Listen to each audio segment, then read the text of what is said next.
Iya. Mau nggak saya islamkan sekarang? Tapi satu hal harus kalian catat, demi Allah.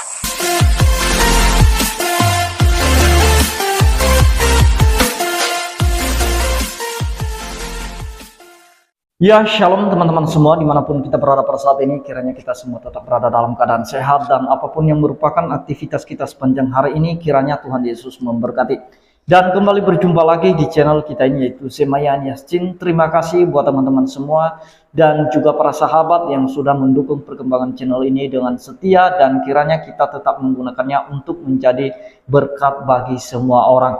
Nah teman-teman, pada video kali ini kita akan membahas seorang ustadz yang bernama Munzir Situmorang, di mana dalam pengajiannya dia membahas tentang ayat-ayat Alkitab, dan kemudian dia mengeluarkan satu pernyataan bahwa agama Islam itu adalah agama yang toleransi dan tidak memaksa orang lain untuk masuk Islam. Tetapi teman-teman, di balik pernyataan itu semua ada ancaman.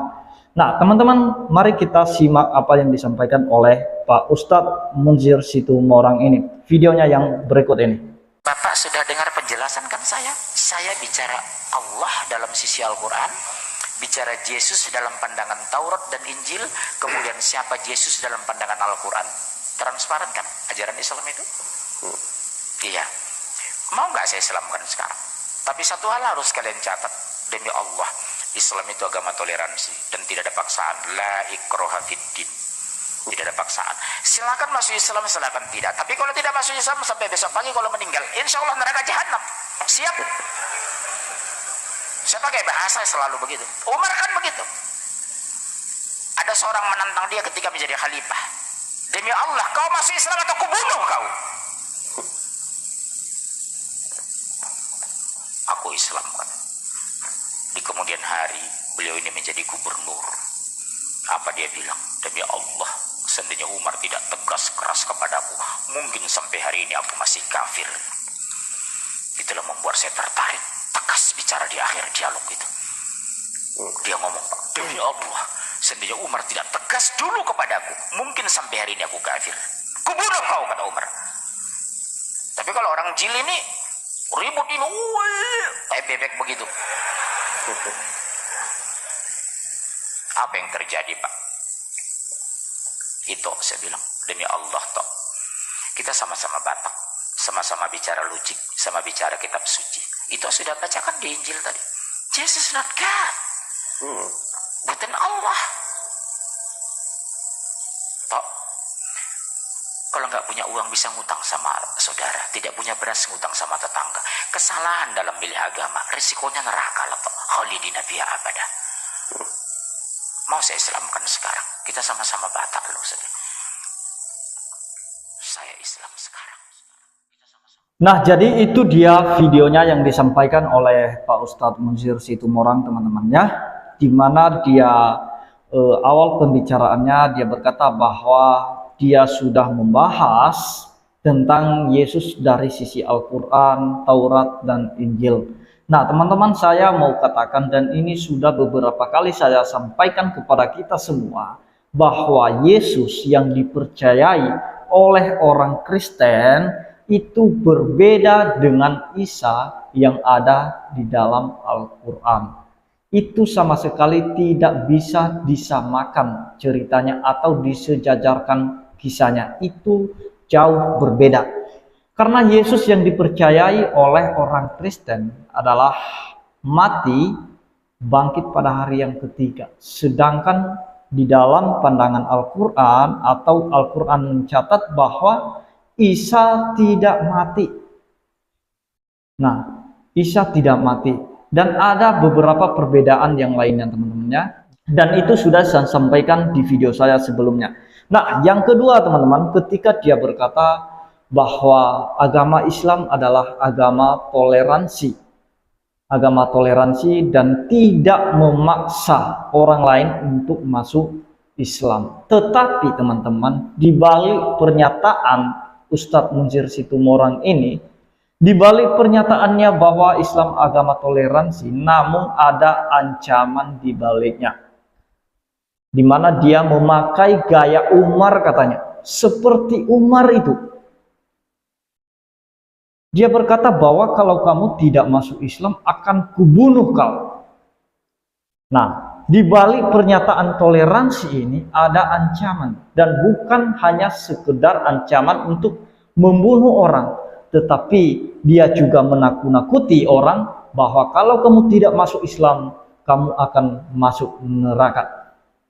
Sebenarnya itu adalah klaim sepihak. Itu klaim Munsir Situmorang ini.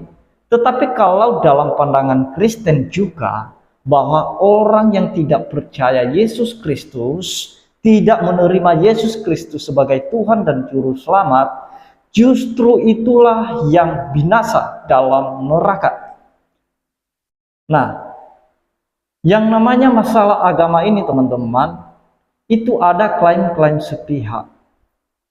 Nah, ini kan klaim Situmorang ini, Munsir Situmorang ini. Dan kemudian dia berkata kepada Itonya, katanya, Ito, kita sudah membahas atau membaca dari ayat Alkitab tadi bahwa Yesus itu bukan Tuhan.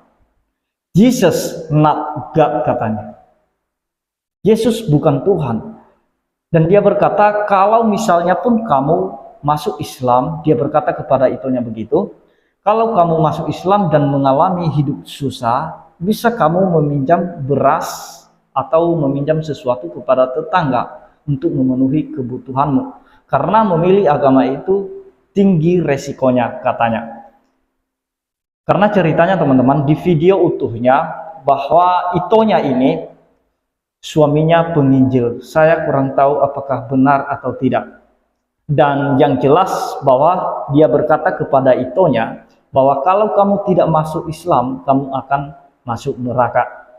Nah, dia ceritakanlah cerita Umar yang mengancam seseorang untuk tidak masuk Islam, misalnya tidak masuk Islam akan dia bunuh. Nah, itu yang mau dipakai oleh Ustadz Munsir ini.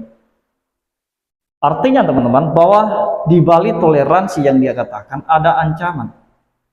Nah, kalau orang Kristen sama sekali tidak memaksa teman-teman ya, tidak memaksa orang lain untuk mengikuti Kristus atau percaya kepada Yesus. Karena tugas orang Kristen adalah memberitakan Injil, menyampaikan Injil kepada semua orang.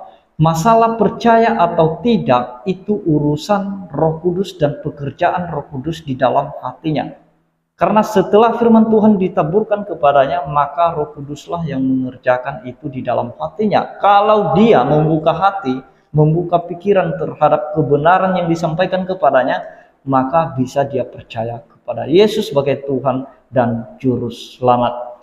Nah, kalau Pak Ustadz Munsir Situmorang mengatakan bahwa Jesus not God atau Yesus bukan Tuhan, itu kan klaim sepihak, dan itu tuduhan Munsir Situmorang.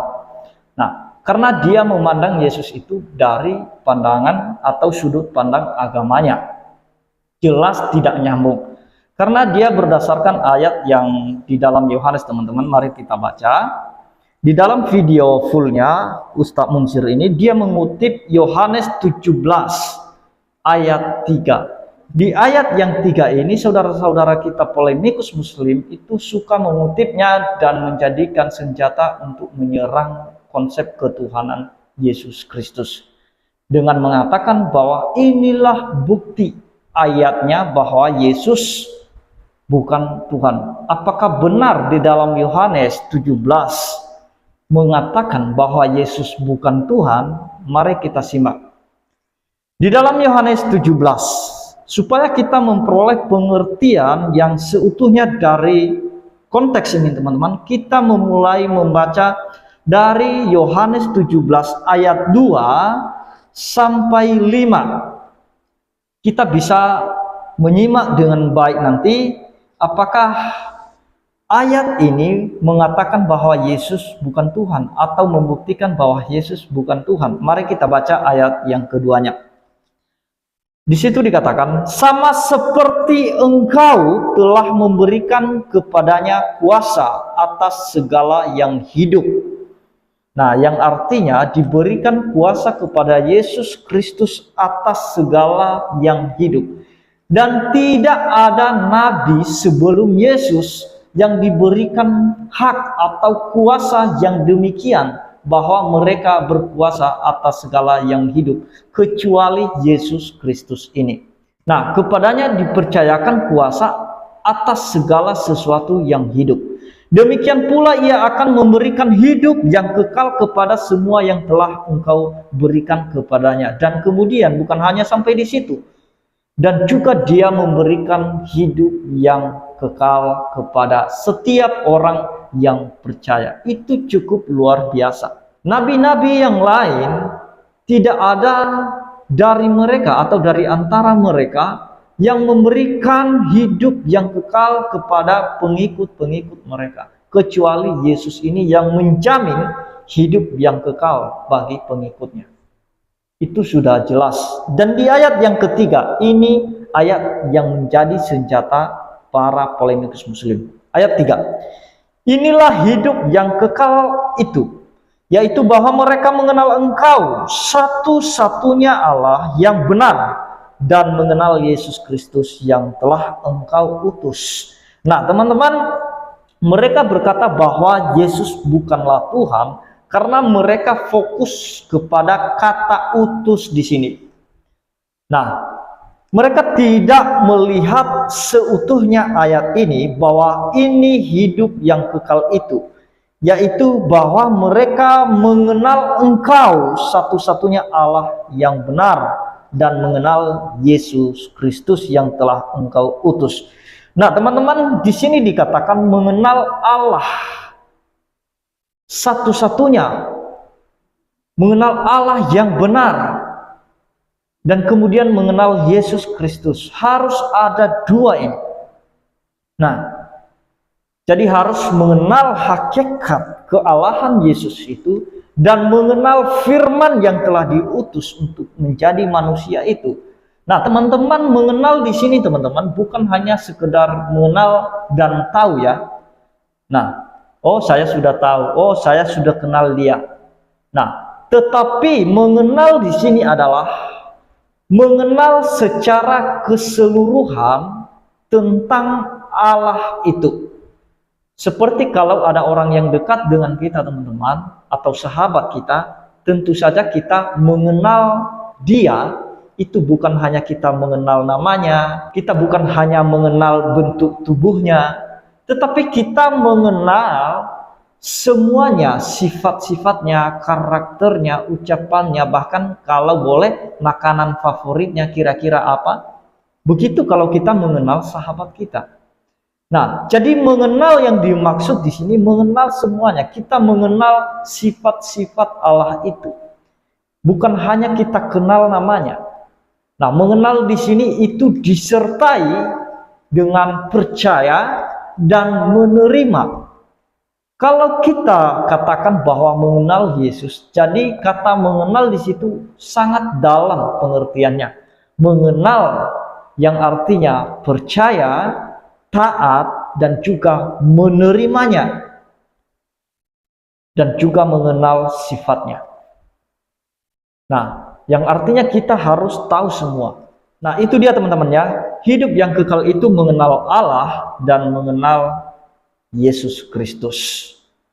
Nah, jadi kalau salah satu di antara itu kita tidak kenal, maka belum sempurnalah hidup yang kekal itu. Bahkan bisa dikatakan kita masih belum mempunyai hidup yang kekal kalau kita tidak mengenal Allah dan tidak mengenal firman yang telah diutus dalam daging itu. Nah, jadi itu sudah jelas teman-teman ya, yang bawah artinya Yesus itu kita kenal hakikatnya sebagai Allah, dan juga kita kenal dia sebagai firman yang telah menjadi manusia. Dan bukan hanya sampai di situ, kita kenal secara keseluruhan karyanya, lahirnya, pelayanannya, firmannya, kematiannya, kebangkitannya. Kita harus mengenal itu semua. Secara keseluruhan kita harus kenal apa yang dikerjakan oleh Yesus Kristus, termasuk penebusan itu. Nah, jadi justru di sini membuktikan di ayat yang ketiga bahwa Yesus itu benar-benar Allah yang harus kita kenal hakikatnya, dan juga kita kenal dia sebagai firman yang telah diutus menjadi daging, menjadi manusia. Itulah sebabnya Yesus berkata bahwa barang siapa melihat aku, dia sudah melihat Bapa. Itu sudah deal. Nah, itu tidak ada tawar-menawar. Kita harus mengenal secara keseluruhan. Nah, kalau Ustadz Munzir Situmorang, dia kenal Yesus itu hanya sebagai utusan saja karena dia bergantung atau fokus pada kata utus ini. Nah, apa salahnya kalau Allah itu mengutus firman-Nya, mengirim firman-Nya di dalam bentuk manusia atau dalam wujud manusia? Emang salah? Nah, pada mulanya adalah firman. Firman itu bersama-sama dengan Allah dan firman itu adalah Allah. Dan firman itu telah menjadi manusia, dikirim, diutus menjadi manusia. Gak ada yang salah. Yang salah itu cara berpikirnya Munzir Situmorang ini. Ayat yang keempat. Aku telah mempermuliakan engkau di bumi dengan jalan menyelesaikan pekerjaan yang engkau berikan kepadaku untuk melakukannya. Jadi ada satu misi yang dipercayakan kepada Yesus untuk dia selesaikan. Apa itu? Yaitu karya keselamatan itu. Karya penebusan itu di atas kayu salib. Dia sudah menyelesaikannya. Ayat 5. Oleh sebab itu, ya Bapa, permuliakanlah aku padamu sendiri dengan kemuliaan yang kumiliki di hadiratmu sebelum dunia ada. Nah, yang artinya Yesus itu pun sudah ada sebelum dunia ada. Kemuliaannya sudah ada sebelum dunia dijadikan. Nah, itulah sebabnya Yesus berkata bahwa akulah Alfa dan Omega, yang awal dan yang akhir. Tidak ada yang lebih awal dari Yesus. Nah, justru ayat ini teman-teman membuktikan bahwa Yesus itu adalah Allah yang harus kita kenal hakikatnya sebagai Allah, dan kita juga kenal pribadi Yesus itu sebagai firman yang telah diutus jadi manusia, jadi daging. Dan bukan hanya sampai di situ, kita juga harus kenal semua karyanya sampai dia mati, bangkit pada hari yang ketiga, bahkan naik ke surga, dan bahkan dia kembali lagi nanti untuk menghakimi orang yang hidup dan yang mati. Dan bagi teman-teman semua, ini saya sampaikan bahwa di dalam nama Yesus ada berita pertobatan dan pengampunan dosa. Barang siapa yang percaya kepadanya tidak binasa, melainkan beroleh hidup yang kekal. Nah, jadi tidak ada paksaan dari orang Kristen untuk mengajak orang lain masuk Kristen. Nah, banyak saudara-saudara kita polemikus yang menuduh bahwa melakukan amanat agung itu dengan berbagai cara, atau orang Kristen menghalalkan segala cara. Saya mau katakan bahwa tidak demikian. Tidak demikian orang Kristen memberitakan Injil Kristus.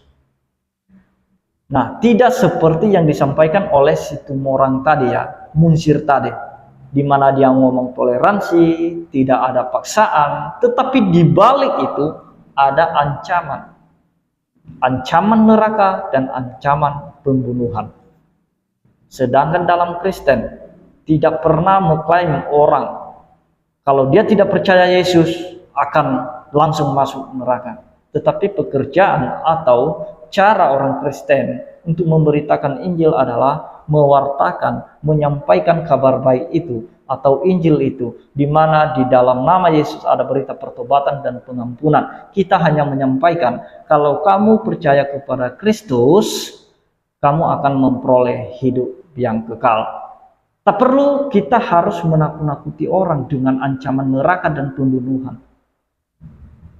Nah, jadi kau nggak usah ngomong toleransi, nggak usah ngomong tidak dipaksa, kalau dibaliknya ada ancaman.